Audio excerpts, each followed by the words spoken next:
ఆంధ్రప్రదేశ్ కాంగ్రెస్ అధ్యక్షురాలను రాజ్యసభకు పంపేందుకు కాంగ్రెస్ అధిష్టానం ప్రయత్నిస్తున్నట్లు రాజకీయ వర్గాల్లో జోరుగా చర్చ సాగుతోంది.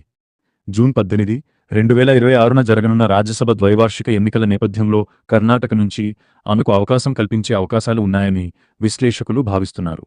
Please share and subscribe for more updates. ఈ నిర్ణయాన్ని కాంగ్రెస్ అధిష్టానం అమలు చేస్తే అది కేవలం షర్మిలకు పదవి ఇవ్వడం మాత్రమే కాదు, మరియు వైఎస్సార్సీపీపై రాజకీయ ఒత్తిడిని పెంచే వ్యూహాత్మక అడుగుగా మారుతుందని రాజకీయ విశ్లేషకులు చెబుతున్నారు. జాతీయ స్థాయిలో శక్తివంతమైన వేదిక.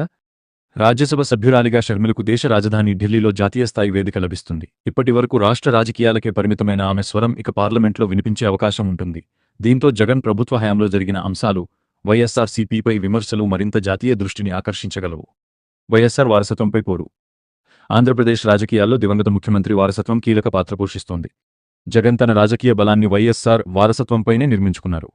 షర్మిలకు రాజ్యసభ అవకాశం ఇవ్వడం ద్వారా కాంగ్రెస్ వైఎస్సార్ కుటుంబానికి చెందిన మరో వారసురాలిని జాతీయ స్థాయిలో ప్రోత్సహిస్తున్నట్లు సంకేతాలు పంపుతోంది. దీంతో సంప్రదాయ వైఎస్సార్ అభిమానులో కొంతమందిని కాంగ్రెస్ వైపు ఆకర్షించే అవకాశం ఉందని భావిస్తున్నారు.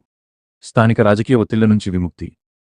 కర్ణాటక వంటి కాంగ్రెస్ పాలిత రాష్ట్రం నుంచి రాజ్యసభకు వెళ్లడం వల్ల షర్మిలకు ఆంధ్రప్రదేశ్లో ఎన్నికలు గెలవాల్సిన తక్షణ ఒత్తిడి ఉండదు. దీంతో ఆమె పూర్తిగా పార్టీ బలోపేతం, సంస్థాగత నిర్మాణం మరియు వైఎస్సార్సీపీపై రాజకీయ దాడులపై దృష్టి పెట్టగలుగుతారు. కాంగ్రెస్ దీర్ఘకాల వ్యూహం.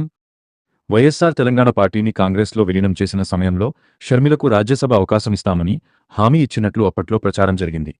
ఇప్పుడు ఆ హామీని నెరవేర్చడం ద్వారా కాంగ్రెస్ ఆమె విధేయతను గుర్తించడమే కాకుండా భవిష్యత్తులో ఆంధ్రప్రదేశ్లో పార్టీ పునరుద్ధరణకు ఆమెను ప్రధాన ముఖచిత్రంగా నిలబెట్టాలని చూస్తోందని విశ్లేషకులు భావిస్తున్నారు. ముగింపు. షర్మిలకు రాజ్యసభ సీటు దక్కితే అది సాధారణ రాజకీయ నియామకం కాదు.